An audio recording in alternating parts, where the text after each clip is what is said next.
Assalamualaikum warahmatullahi wabarakatuh. Perkenalkan, nama saya Putri Fitriani, NIM 546. Assalamualaikum warahmatullahi wabarakatuh. Saya Tiara Maharani, NIM 571. Assalamualaikum warahmatullahi wabarakatuh. Saya Yana Syafira dengan NIM akhir 328. Perkenalkan, nama saya Noval Nur Firdaus dengan NIM 202110311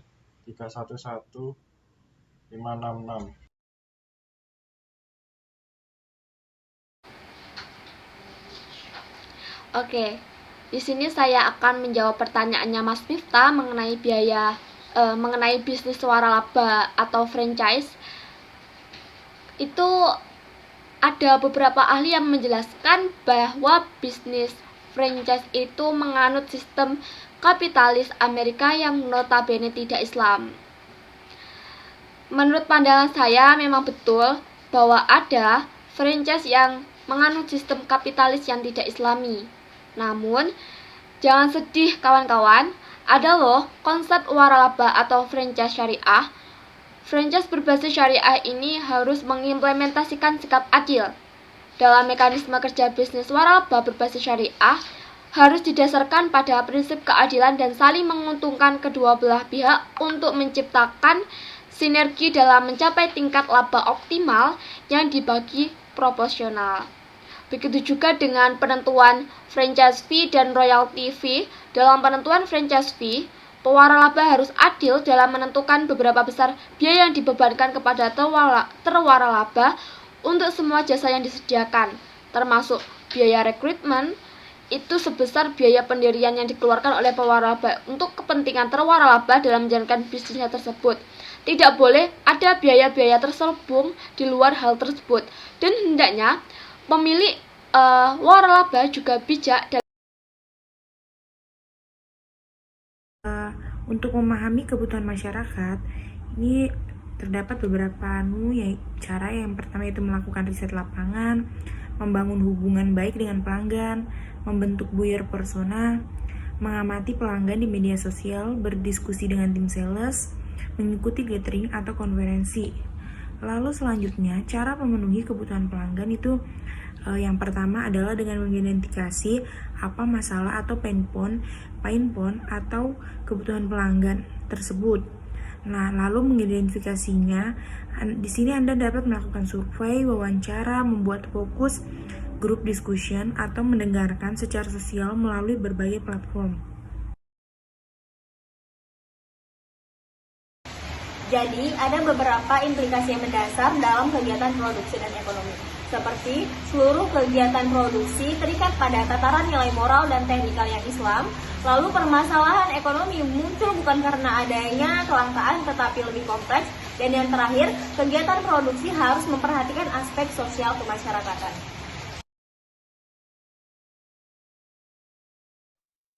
Dengan cara biaya produksi perlu seminimal mungkin agar bisa menjadi acuan tujuan organisasi perusahaan itu tercapai. Jadi untuk meminimalkan biaya produksi, maka pengalokasian tenaga kerja harus sesuai agar mendapatkan hasil yang optimal. Dengan meminimalkan biaya produksi akan mengoptimalkan hasil produksi dan karyawan akan sungguh-sungguh memberikan kemampuannya untuk melaksanakan pekerjaan yang diberikan perusahaan.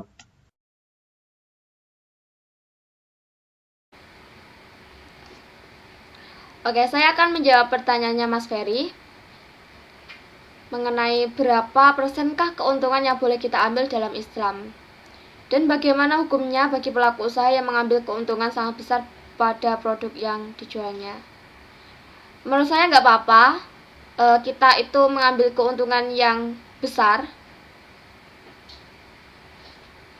Dikutip dari buku Harta Haram Muamalat Kontemporer karya Erwandi Tarmizi, Islam membolehkan seorang penjual mengambil laba sekalipun mencapai 100% dari modal atau bahkan lebih, dengan syarat tidak ada penipuan harga maupun barang.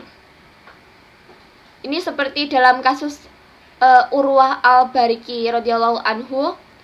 Rasulullah Shallallahu Alaihi Wasallam memberikan uang 1 dinar kepada Urwa agar ia membelikan seekor kambing untuk Nabi Muhammad Shallallahu Alaihi Wasallam. Jadi di sini tuh menurut saya produsen boleh saja mengambil keuntungan yang lebih tinggi. Dengan mengambil keuntungan lebih tinggi nih, tentu saja produsen itu harus menciptakan produk yang memiliki kualitas yang lebih tinggi. Nah, untuk kerugian pada pihak lain ini menurut saya kayak kalau misalnya produk tersebut kualitasnya tinggi, mungkin kayak dengan harga yang tinggi juga fine-fine saja. Nah, jika harganya tinggi terus kualitasnya rendah, itu mungkin baru dibilang untuk kayak menyebabkan kerugian pada konsumen. Jadi untuk mengatasi masalah ini tuh produsen harus menciptakan produk yang lebih tinggi untuk mengambil keuntungan yang lebih tinggi agar tidak menyebabkan kerugian pada pihak-pihak lain. Kegiatan manusia untuk mencari karunia Allah Subhanahu wa taala lewat berbisnis ialah untuk mencari keuntungan. Nah, di dalam Islam sangat dianjurkan untuk berlaku adil dalam berbisnis dan melarang untuk berbuat curang ataupun zalim.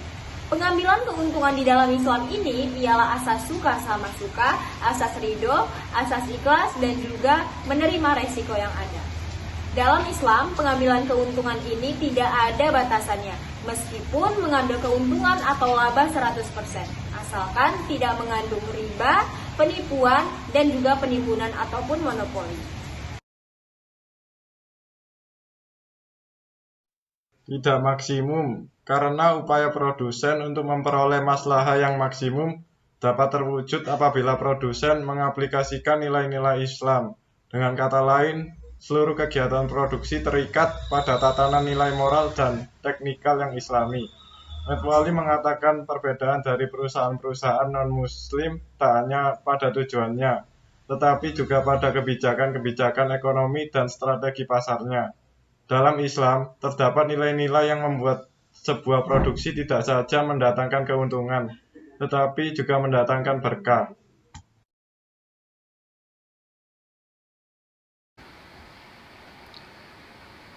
Saya di sini akan menjawab pertanyaannya dari Mas Abdullah Aminuddin. Gini ya, seorang penjual itu boleh mengambil laba setinggi mungkin. Baiklah, di sini konsep laba dalam Islam ialah asas suka sama suka, asas ridho, asas ikhlas, dan menerima resiko yang ada. Dalam Islam, pengambilan keuntungan tiada batasan meskipun pengambilan keuntungan atau laba 100%, asalkan tidak mengandung riba, pembodohan, penipuan, dan penimbunan monopoli. Selanjutnya, hukum mengambil keuntungan dalam Islam. Islam membolehkan seorang penjual mengambil laba sekalipun mencapai 100% dari modal atau bahkan lebih, dengan syarat tidak ada penipuan harga maupun barang. Ini dia beberapa prinsip yang harus diperhatikan di dalam produksi. Yang pertama, adanya larangan untuk melakukan ihtikar ataupun penimbunan barang. Yang kedua, memelihara lingkungan. Dan yang terakhir, adanya larangan untuk memproduksi atau memperdagangkan komoditas yang tercela karena bertentangan dengan syariah ataupun melakukan kegiatan produksi yang menuju kepada kezaliman. Tidak boleh, karena kegiatan produksi dalam perspektif Islam sebagai usaha manusia untuk memperbaiki tidak hanya kondisi fisik materialnya, tetapi juga moralitas sebagai sarana untuk mencapai tujuan hidup sebagaimana digariskan dalam agama Islam, yaitu kebahagiaan dunia dan akhirat. Berproduksi dalam Islam, yang pertama yaitu dilarang memproduksi dan memperdagangkan komoditas yang tercela karena bertentangan dengan syariat. Dilarang melakukan kegiatan produksi yang mengarah kepada kezaliman.